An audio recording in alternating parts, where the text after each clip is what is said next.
Hey everybody, John here, aka Silverback, aka the 7800 Pro System Gamer.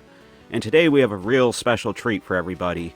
Now, we already had him on the Atari 7800 Forever podcast, and I was lucky enough to grab a little bit more of his time for this gameplay. But this gameplay isn't just any gameplay. This is the gameplay of Osman, aka Tailchao, playing Rikki and Vikki optimally and completing it, and also telling us a bit about the game while he does it. So this is a real treat for me as a fan of Rikki and Vikki, and I hope you all enjoy it too. I'd like to introduce the man himself here. Osman, if you don't mind, maybe introducing yourself and telling us a bit about the team and what went into Rikki and Vikki. So this is Osman Shalimli. I'm the director of Rikki and Vikki. This game was developed over the course of 4 years with the help of a bunch of friends. Awesome. One of those was Andrew Chan, who came into the project early and was responsible for making sure the feel of the game was as good as it could be, and making sure that I didn't confuse players too much. I probably should have listened to him a little more. That might have helped a lot of the difficulty issues. Also, who was brought on very early was Corey Bloodstein. He helped with a lot of the Windows side programming, especially getting Bub System working. That was the first time I ever wrote a big Windows program and also an emulator. So it was nice having him around. He also helped by playing and complaining a lot. Always a good job. Tito was always involved in the sidelines, but he really started helping around 2017 when he took over the final PCB design for the game, and then eventually manufactured all of the circuit boards that were used in the 7800 cartridges. So if you own a cartridge copy, you actually own something that he personally made in his house, and I'm really astounded that not only was he able to do such a good job with the electronics design, but also he was able to manufacture all of those and maintain a high level of quality. So he deserves a lot of props. He was going back and forth between helping us and then making luxury sound cards at the time. And then, of course, RushJet 1 did our fantastic soundtrack, and he helped us a huge amount with testing. The game wouldn't have been as good without his involvement. He had a lot of good suggestions for making fleshing out the characters a little more and adding some cool content. Like, it was the irregular Kevin was originally his suggestion. I'm glad we were able to put that in. And I think that's everybody. Awesome. And my job was coming up with the original mechanics, did all the graphics, did the 7800 assembly, a lot of the emulator work, and here we are. Almost 5 years later. Wow, it's already been 5 years. I can't believe that. It feels like it just came out. Yeah, well, I mean, like, COVID feels like it's been 2 days or 10 years, Right. which it is. So it didn't help. Yeah, No, I'm thinking of. I started digging out some of the photos of us when we were all working on it, and it's nuts. Like Tito putting all the stuff together in his house, and like my living room just completely full of the cartridges and the boxes and everything. So I don't know if I'm gonna post those up, but it's been fun to visit them. That had to have been crazy, having all them bits and pieces in your living space. Yeah. Well, and as an aside, like, did you catch what happened like near launch when we found a bug and then had to delay it? Like, my head almost collapsed in upon itself because of that. So, Wow. A little bit after we launched, Yeah. Mountebank, the guy who was doing the 2-player run that I told you and Vinny about, like with one controller, Yeah. he ran into a bug like that would soft lock the game. And he actually reached out to us, and it's like, here's a video of me hitting it. No hard feelings. I know these things happen. And so we actually went and found and fixed it and patched it on PC, but we had already flashed all the cartridges with the old version of the game. So we're like, it was a huge panic. And Tito had already programmed all those cartridges before he mailed them over to me, like all those boards. Right. And so he had the programmer over in Estonia. And I'm like, shit, what do we do? So I was panicking. Then, like, one day I realized, wait, we have a program that runs on the 7800. Like, when you turn on the 7800, Yeah. it has the little splash screen with, like, the Atari logo before the game starts. Yeah. And that's just, there's a little ROM inside it that runs that.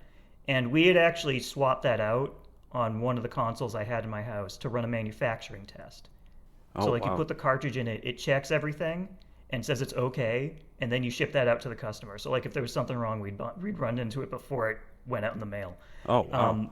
And I realized like after a day that we could actually use that manufacturing test program to patch the game before it got shipped out. No kidding. But so the 7800 the 7800 my friend gave me, like the one that found it at the flea market. Right. Or the yard sale forever ago.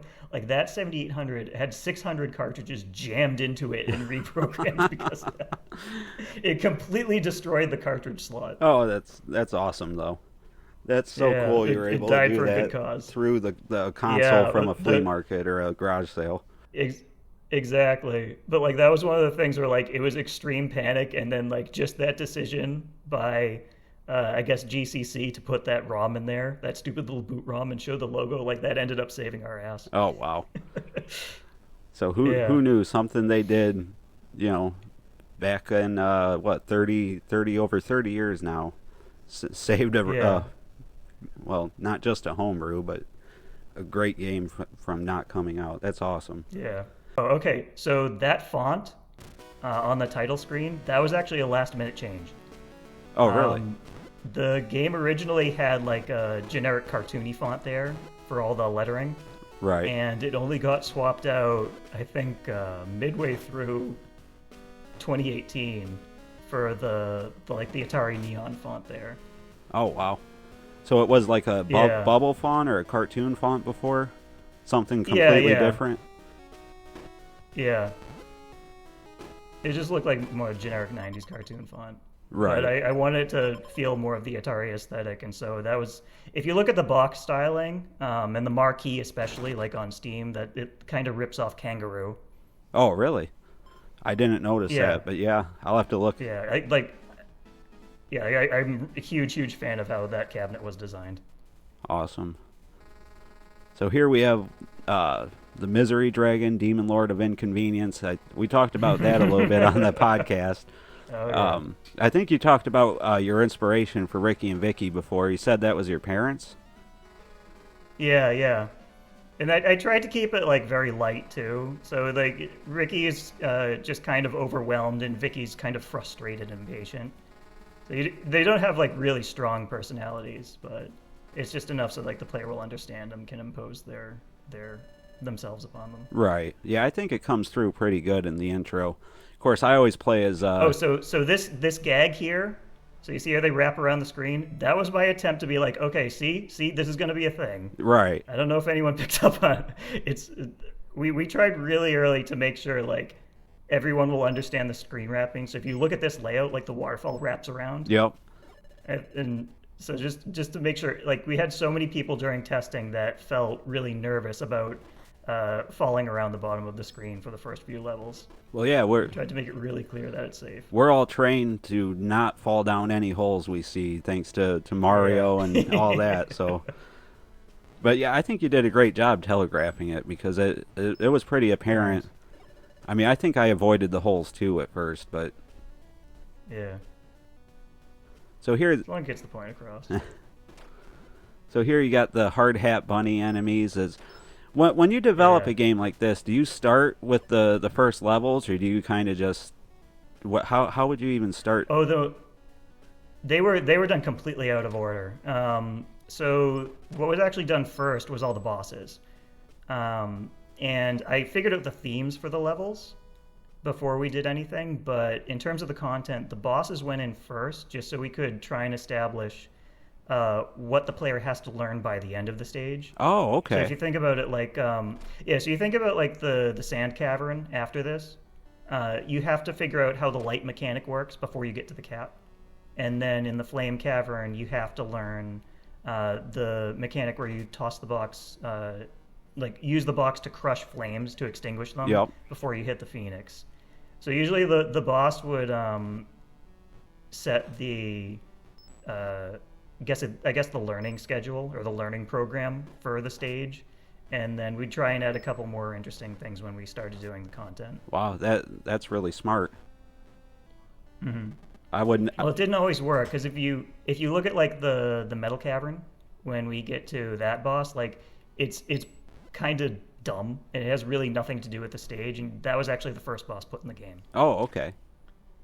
before like everything was really figured out. Honestly, I really liked that boss. That was one of my favorites, to be honest. But that's probably because it was the easiest for me. It was. Hmm. Well, that's also it is the easiest because it was the first one we did. Gotcha. It is a cool boss, though. But I like the way it looks like a Kirby boss. Yeah. Some of the design. But no, the schedule. I think like when I started working on it, it was about 2 weeks for each boss. So like from starting from nothing to designing it to implementing it and then testing, like it was 2 weeks each. Oh, wow. And yeah, it was really aggressive. You think about the amount of content, and then we'd have the stages, which would be about 3 weeks each because you got to program all the enemies. Now, this first boss is really cool, too. I like. I hate to say it, I don't know what he is. He's a mole, right?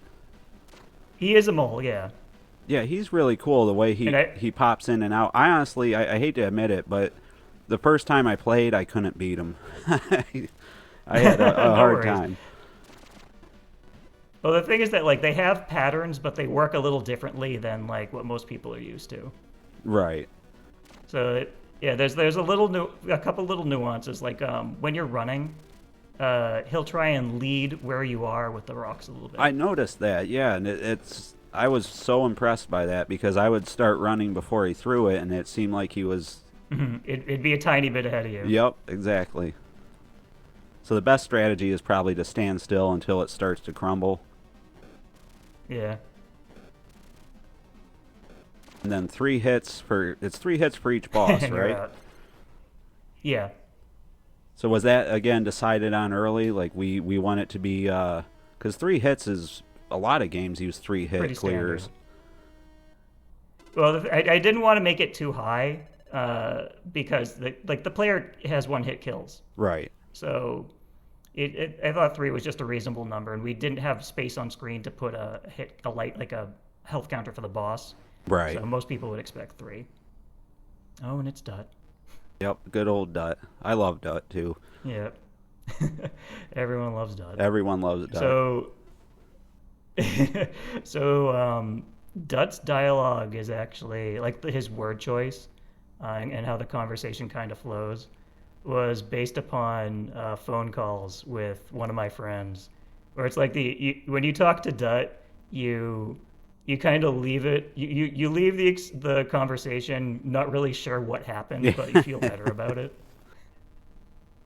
Yeah, that's a good way to describe it. Because your first time you're kind of like, what's going on? This guy appears, he's got a interesting way of talking to you, and then after this, the next time I see him in the sand cavern, he's offering to take all my points from me and give me Yeah. give me what is it? Direct deposit? I think it's. Oh, direct deposit. Yep. Yeah. So the direct deposit actually wasn't originally in there. When we started, when Dut first went in there, he only gave you hints, and he only would sell you credits and adjust the price based upon like how many times you died. But during testing, a lot of people just got frustrated by getting sent back to the beginning of a stage. And so that's when direct deposit went in. And then that's where the whole thing with like, what's score really matter? Right. Really started getting pushed into it.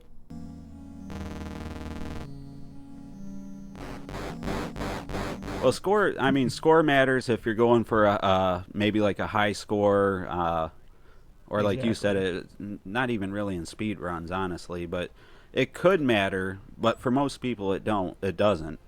So yeah.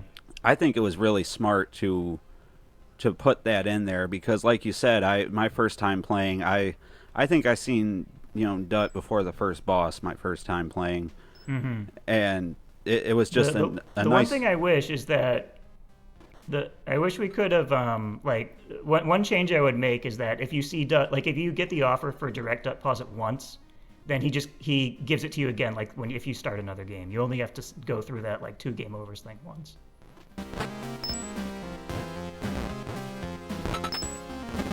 Little nicer. Yeah. Now, the light mechanic, You came up with that with the boss design, and then that kind of informed all the levels.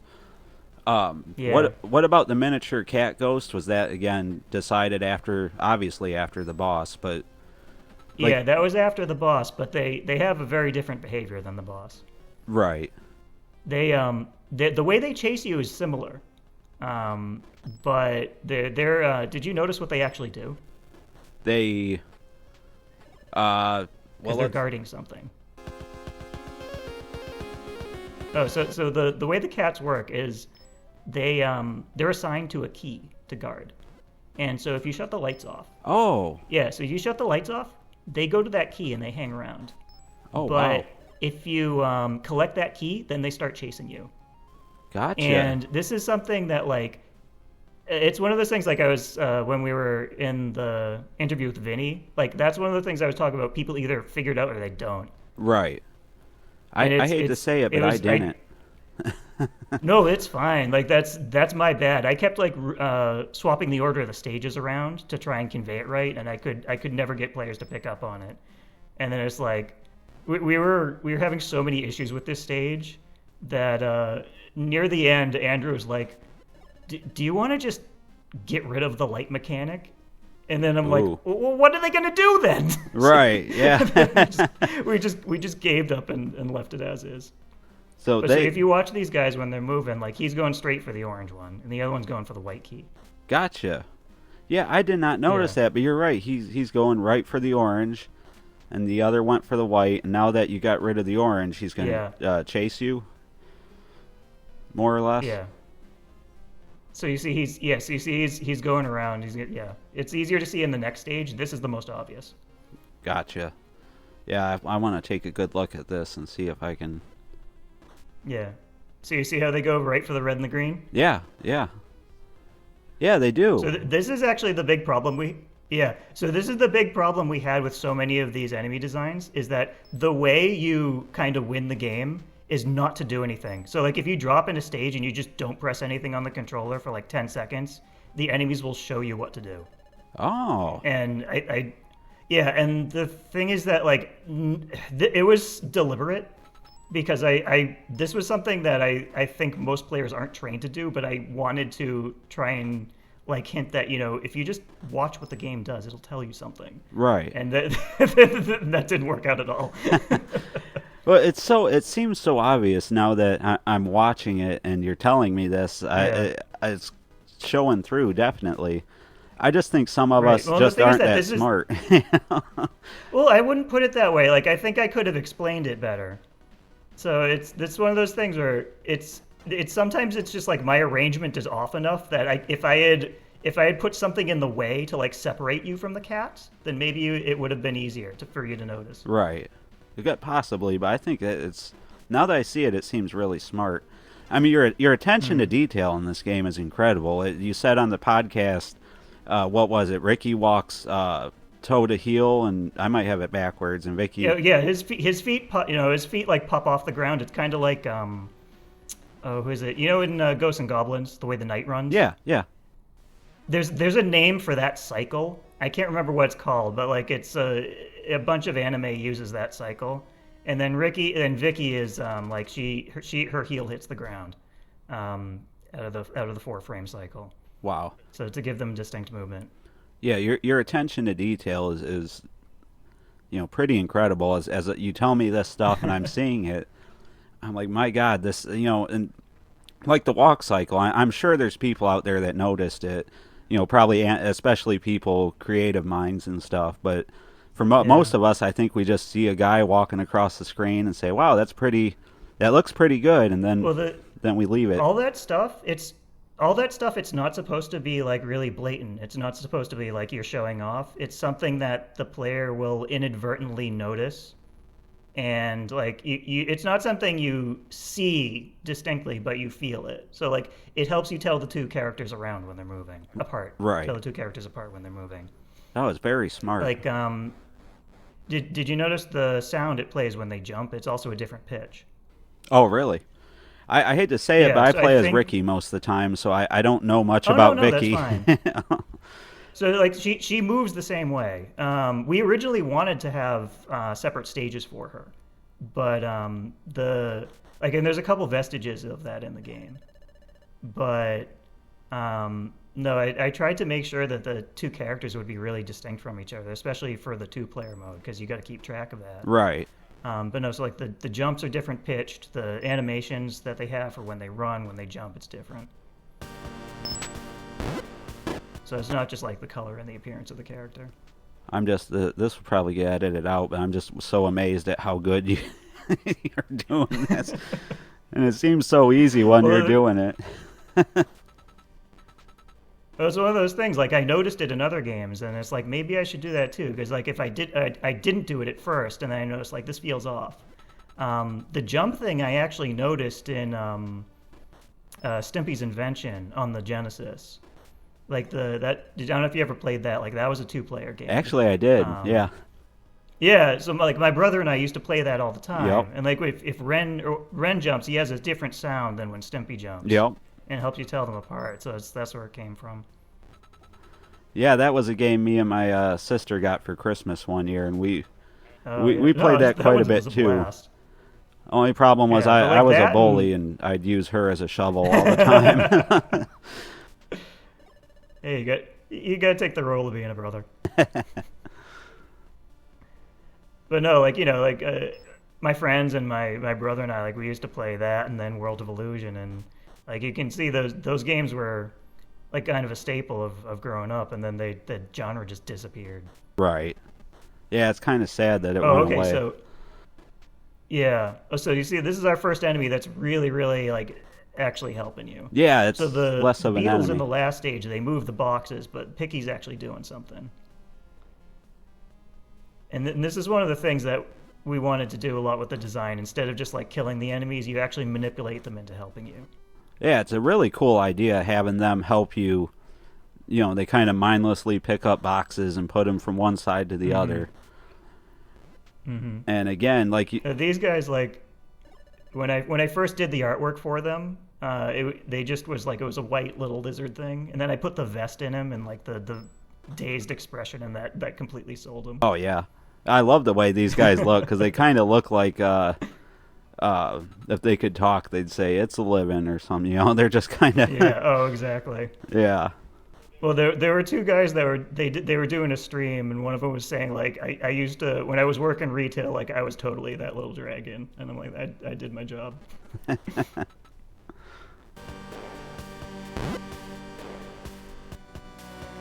A lot of this stuff with having the enemies kind of assist you in solving the puzzle. Right. It came out of Game Boy Donkey Kong. If you ever played that, I have not. Like the puzzle game where. Oh, okay. So, Nintendo brought back Donkey Kong in I think 1994 on the Game Boy. Okay. So you start playing the game. It's like the first 4 stages from the arcade, and then all of a sudden, like Donkey Kong gets up after the last stage and then grabs Pauline. Oh, wow. And then there's 96 more stages.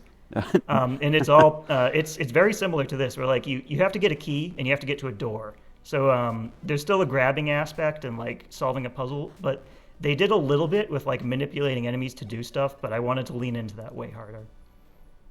But no, if you like this, like definitely try that out. That was one of the big influences. Yeah, I'll have to look into that. It's a fantastic game.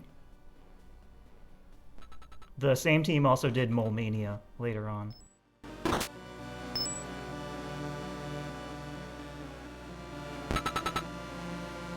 Yeah, you can see we got a couple stages ahead of time where you're introduced to the fire mechanic.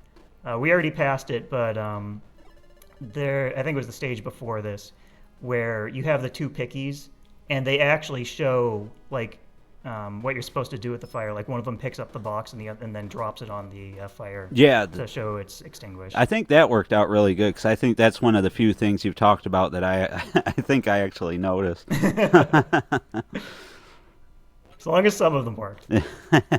Well, again, don't use me as a barometer because I'm probably on the low end of of what people notice. No, don't stress over it. Like you want to be able to have most people figure it out. Right.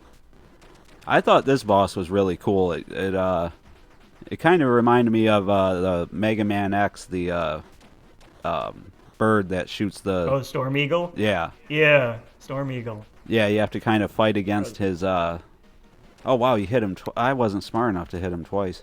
Oh, wow.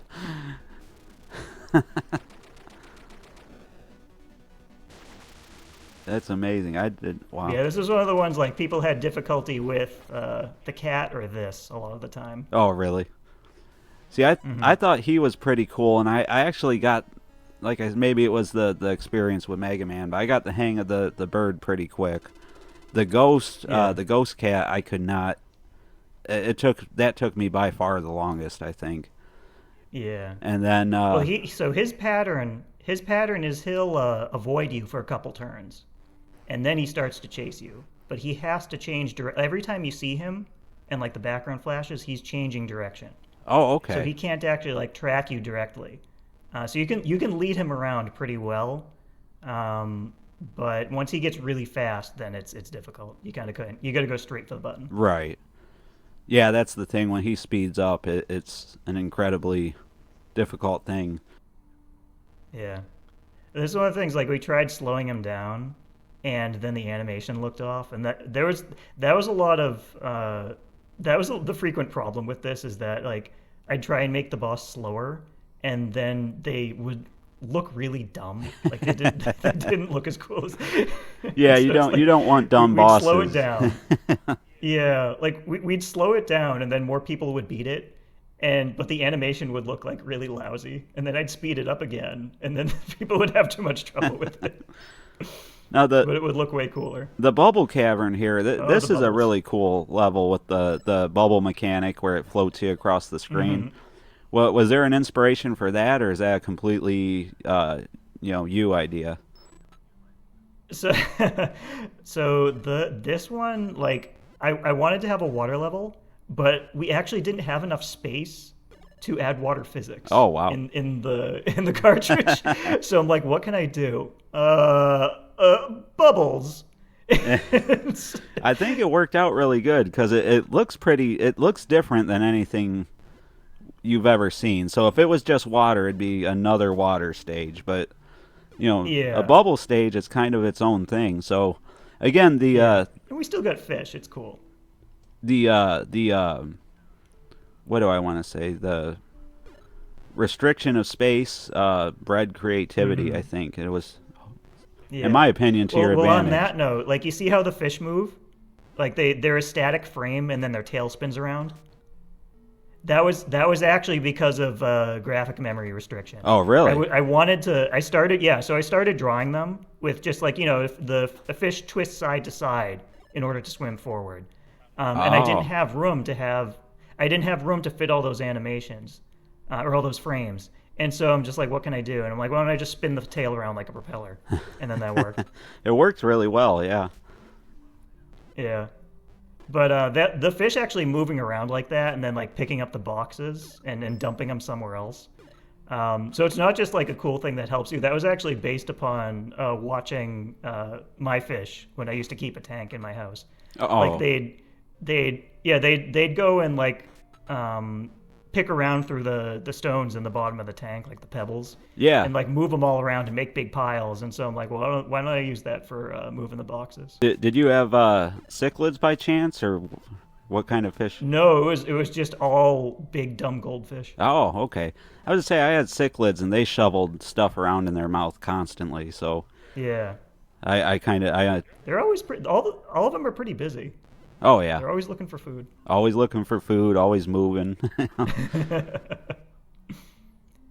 But yeah, so, like, the bubbles, like, I wanted to be able to have the player, like, have to think more about what the enemies were doing and have them help them more. So, like, the fish is the only thing that can move the boxes around from one part of the stage to the other. Right. Because you can't carry one into the warp bubbles. Right. Like, they all shrink immediately when you pick up a box.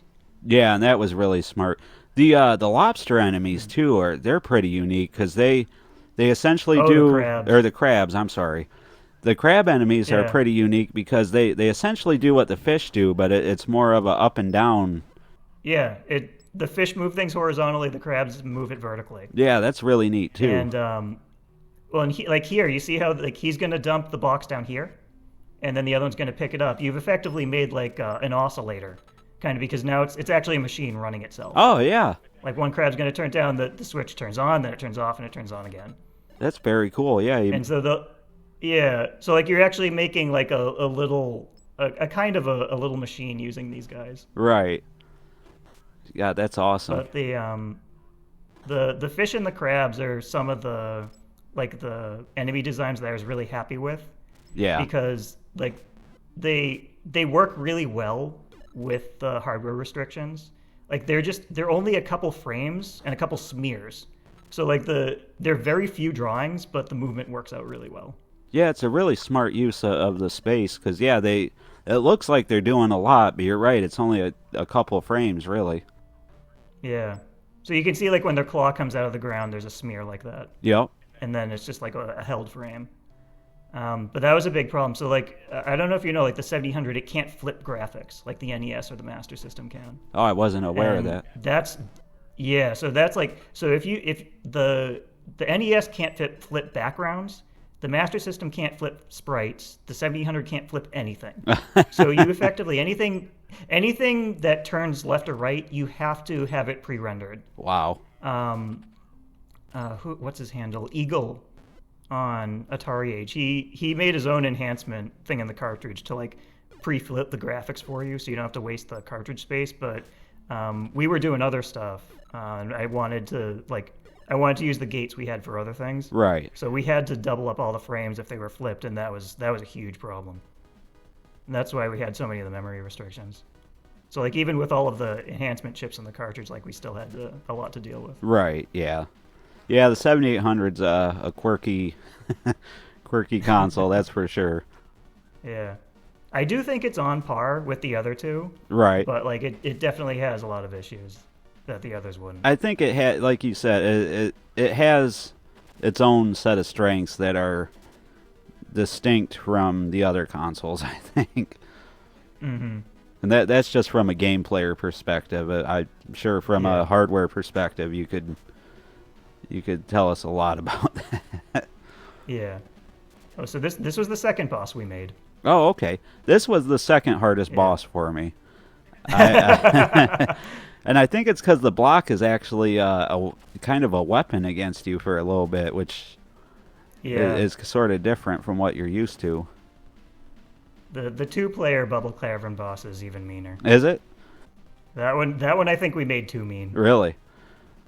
Yeah. Just for conversation, what is the difference on the two-player? The two-player Bubble Cavern boss is the Humbulb Squid, pardon me. And what he'll do is he'll split a box bubble like the crab had in half, and then they'll chase both players, and you have to get the two to slam into each other. Oh, wow. To refuse them back into one. That's incredible. I can't wait to play this two-player. Me and Vinny are waiting until I can get over there someday, and we're going to do it. But it's insane that there's essentially two games on one cart, if you really think about it. Yeah. I mean, I'm sure you were able to save some space by having the same enemies and stuff. But did that take up a lot more space doing different two-player? Well, the two-player bosses were what really took up a lot of space. So, like, I do think the two-player mode, like, it has some of the coolest content in the game, but also it's the fiddliest. Because we were trying a lot of stuff that people hadn't done yet. Right. Like, the having puzzle bosses for two players to solve, like, it's not that common. So, like, I was kind of guessing what would work, and sometimes it comes out okay, sometimes it doesn't. Right. But they're all more complicated than the single-player bosses, especially the ending. So, yeah, they ate a huge amount of resources. Yeah, definitely. You can tell that cooperation was really, like you said, hearing the inspiration for the game, it's obvious, but the cooperation's a huge part. Yeah. Well, and the thing is, like, if you think about the date I told you when I started coming up with, like, two-player designs, it was 2014, and that's when Gamergate was going on. Yep. So it's like every single day I was driving home from work, And then like near the end, I was getting ready to move from California. I'm packing up my house, like I had the radio on every day. It's like blah blah blah gamers, blah blah blah discourse, and it's like, if we were all rude to each other in the '90s, but we were never like this nasty. Right. And yeah, and it's like if we don't learn to kind of cooperate, then we're kind of screwed. And then nothing got better. So I got to make a game about it to try and fix this problem. Look at that not working. So then the metal world was the first level then the first the first world that you worked on. Had the first boss. It wasn't the first one that was done though. Okay. So the stage content was actually done in order. Like when we did all the bosses out of order, but the stages like filling in the stuff was done in order. Done in order. Okay. But before I forget, so you see the little laser turret that moves back and forth? Yeah. At the beginning of the stage. So originally it didn't do that. This is one of the things that when RushJet was playing through the game, he's like, I think a lot of players are going to die because they won't notice that. And we were trying to come up with ways to warn the player about it. I'm like, why don't we have it calibrate like a printer? Yeah. So like it goes back and forth and makes noise in the beginning of the stage, and then that worked.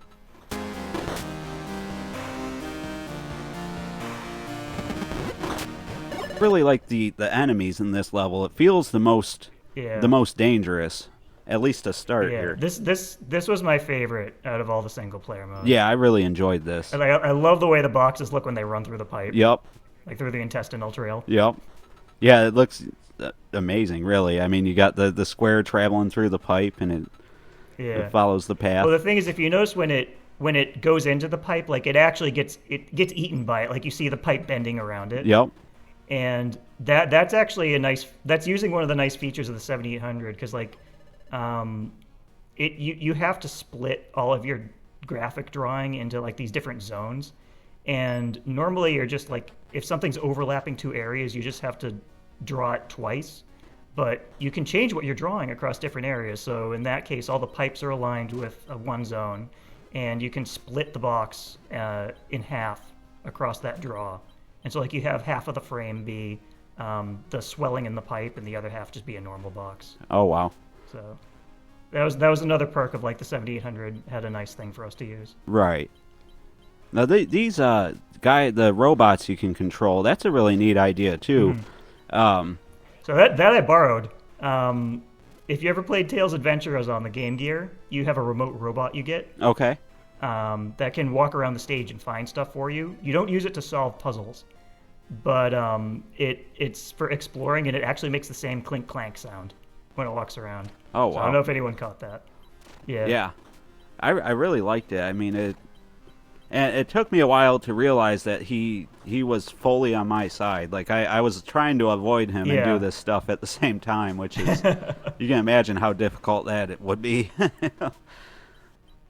Yeah, well, that was one of the things we were trying to figure out how we can make clear to players that like he's not going to hurt them. And so a couple of the stages are laid out. I think that you can't actually you can't actually get through it without coming in contact with the robot. Right. So yeah, this was a lot of fun to do, because like you in the metal cavern you have the pipes which can you put a box in it and it will hit a button and toggle something on and off repeatedly. So like you have an oscillator made with that. You have the robot going around. So there's a lot of fun tools to make the stages out of. Yeah, this is by far the most complicated of the levels, but there's so much cool stuff going on here. The robots, like you said, the laser turrets, which as deadly as they were, they looked so cool too. And then you have the pipes. I mean, but I think the last true level you have here was probably one of the hardest levels I played on the 7800. Oh yeah. No, that one can get pretty rude. It was rough. I do know that both this and the Bubble Cavern were like I laid these out. I think I had finished the enemies and everything. Right. But I was doing the design, like the actual stage maps, right after I got my surgery. For getting the Achilles tendon reattached. Oh, okay. So I was completely out of it when I was laying these out. So I'm surprised any of them make sense. God, the way you're doing this is so smart. I struggled so much with these levels. Don't stress over it. It makes me want to go back But don't and forget, replay it. I had to play through this Right. on hardware once a week Oh, yeah. to make sure everything was fine. And that's actually another thing. Go ahead. So like normally we'd be testing on PC, like when I was developing on it, developing the game normally. So like we'd do it, like I'd make the content and test mostly in the emulator. Right.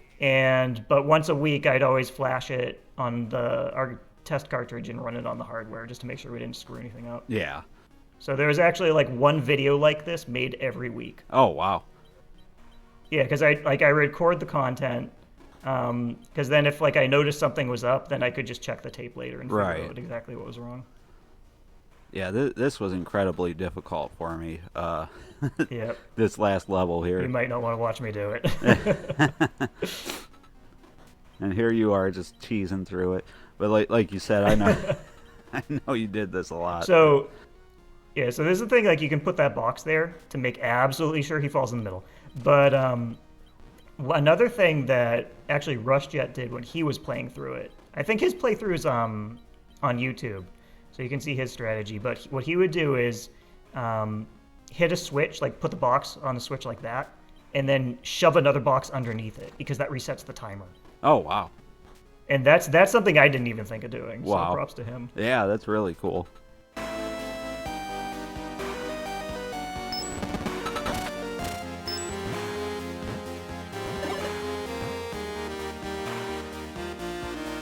Oh, there's the first boss we did. There's the first boss, and like I said, Giant refrigerator with an eyeball. I really like this boss. He was very. I don't know. He just felt very appropriate, I think. Well, it was some of the earliest content to the game, and it's like one of the things where, is this actually going to work? And it turned out well enough that it's like, okay, yeah, let's actually try and put this into production. I like the little heart that pops out on the little heart that pops out on the spring is funny. Yeah. That, I think I did a couple takes on it to make sure it looked as good as it could. But like there's a lot of the stuff you see in this, like you can see it setting the kind of the style for how a lot of the animation is going to work for the rest of the game. So even though it's like a simple boss, this made the template that we would follow for everything else. Yep. So then we make it to the Misery Dragon's lair, which I thought when I first seen it, I thought this was going to be a whole nother world. Was there any intention of doing that, or is it just kind of here's the statue to introduce you to them, and you're going to immediately go into the boss fight? No, it was always just like when you get to the final cavern, it was always just going to be a face-off against Misery. Originally, the refights that were optional always were there, but players didn't like that, so we made them conditional, which actually we're about to see happen right now. Okay. So I don't know did you ever bump into this where you get, I've not given Dut any money through the whole game, and I've not given Dut any score through the whole game. So he's going to so something's going to happen.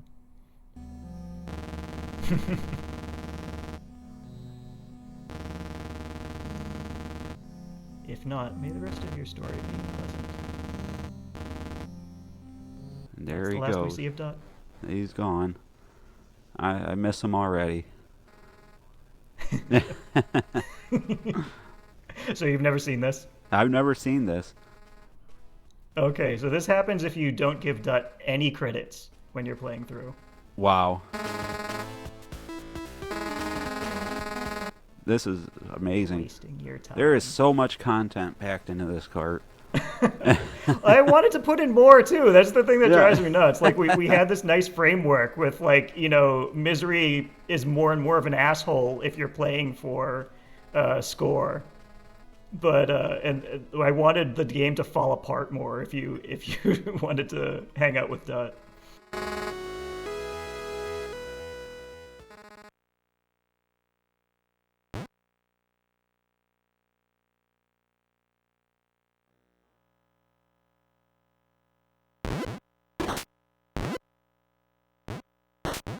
I go over the 7800 for him, like nobody picks apart anything. No, we don't. We're just happy to have what we have.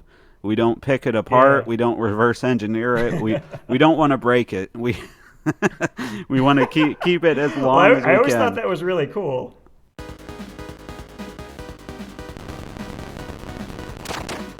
So you go through the whole boss rush now. Yeah. Wow. This is awesome. So this was originally always there, like it wasn't optional. But after so the players complained, I took it out, but I left all this. Like I didn't delete the refights, like the actual stages, or the different code for the bosses for having them work in refight mode from the game. And once we started adding all the stuff with like to expand upon the dynamic between playing for score or playing like just to see the ending with Misery and Dut, then I'm like, why don't I make the refights part of that? Because if you go like if you're playing for like performance and for score to show off, right, then you're gonna want to get more points. Like it's like Misery saying, you know, they practically let you win. The game is rigged, so why don't you just fight them all again, make your number go up, and feel better about yourself? right, yeah. And if you know, normally, like if you're just getting to the end of the game, you do not want to deal with this, not at all. And actually, you get to see me choke right here on the cat, so I get to suffer my own punishment. I missed. I screwed up, and now I'm gonna choke the rest of the fight. Oh, you're still doing better than me by a mile. Let's see. I'm gonna screw up. I can't remember where it is. I took this so long ago. Is it here? No, you look like you got him pretty good there.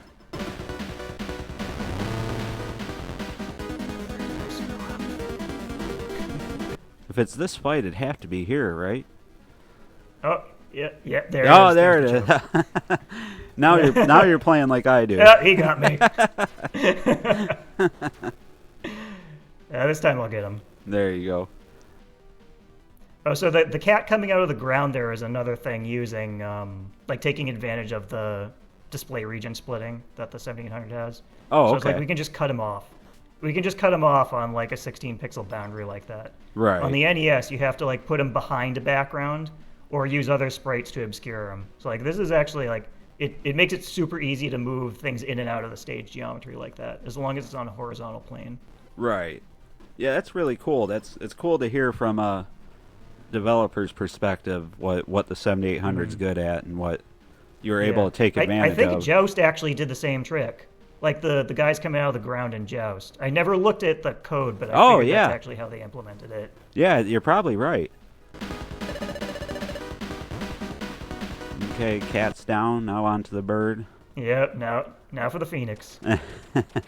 And the thing is, like, even though the bosses are the same, you can see like the stage graphics are changed. You have the the like, what is it? Brass pipes or copper or whatever.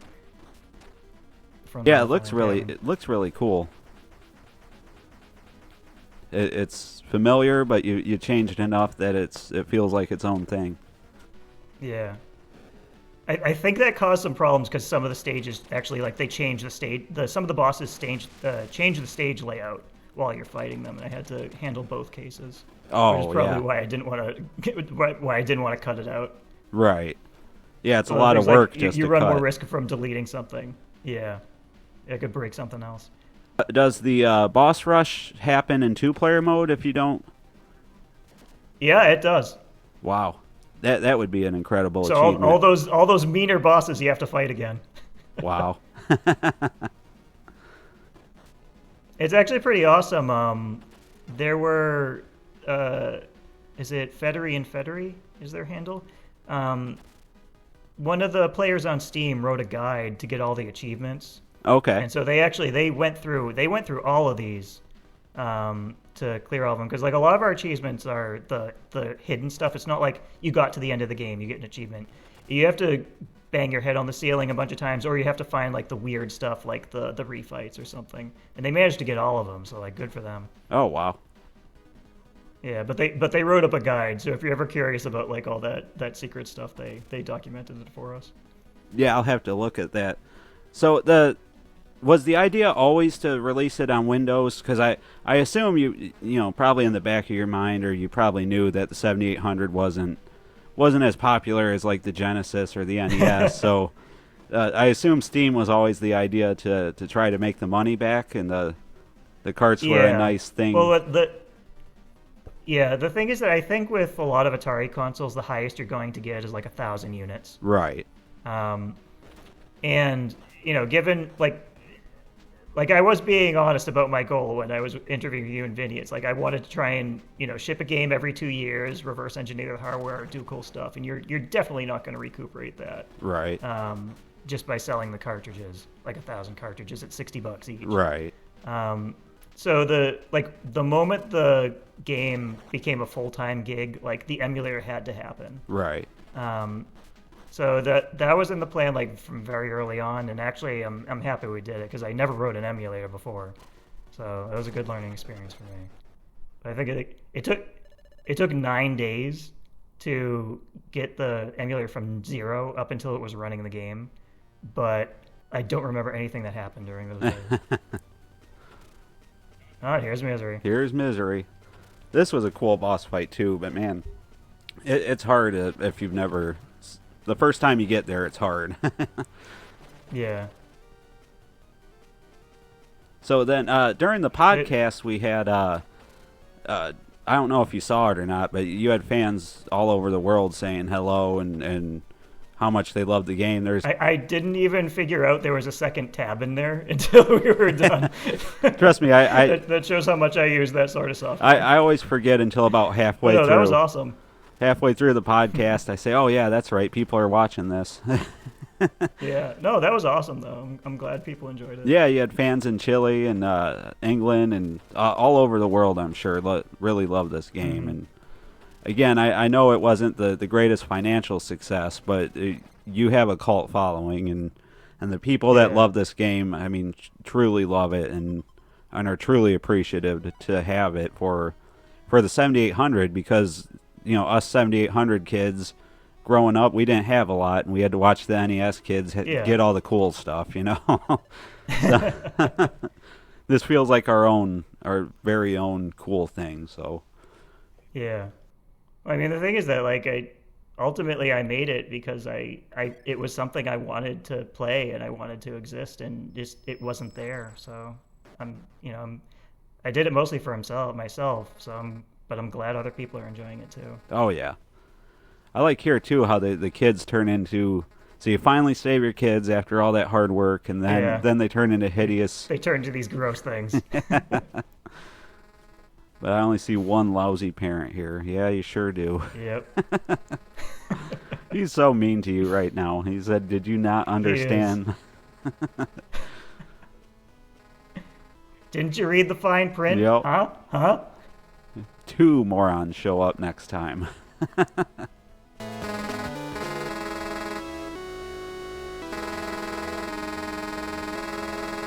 All this dialogue's great. Keep your arms and legs inside the cannon and think about how much you've screwed up. We did actually go back and forth on like whether it was too mean, and then I'm like, nah, that's what he would do. Yep. We left it in. You have to stay true to the character. He wouldn't say, "Oh, good job." Oh, and that rapping gag there lines up with when you were starting the game. Yep. Brilliant. Congratulations. You got a new high score, but you didn't save your kids. Yep. It's all about the score anyway. It don't matter. It's only your score that matters. Right, exactly. That's how good of a person you are, just how big of a number. Well, that was an awesome playthrough. I mean, you did an incredible job, and now I'm motivated.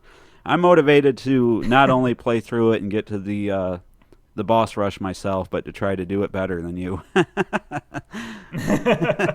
I don't think I will. I'm out of practice. Like, I haven't played it that much in the past several years. Right. So, like, basically, after launch, I'm like, I'm so done with this. Right. I was going to ask you if there was any, Easter eggs or anything you could share. Actually, there is one that I don't think anyone found. Well, there's a code. So if you have your 7800, this is something you can't find in the game, but you take the difficulty switches. The player 1 switch goes towards the left. Okay. the player 2 switch goes towards the right. Okay. And then you hold select when you see the Penguinet logo. Like hold select on the console. And then on player 2's controller, you tap up, down, left, right, up, down, left, right. And then you go to the sound test screen. Oh, wow. Yeah. That's incredible. Yeah.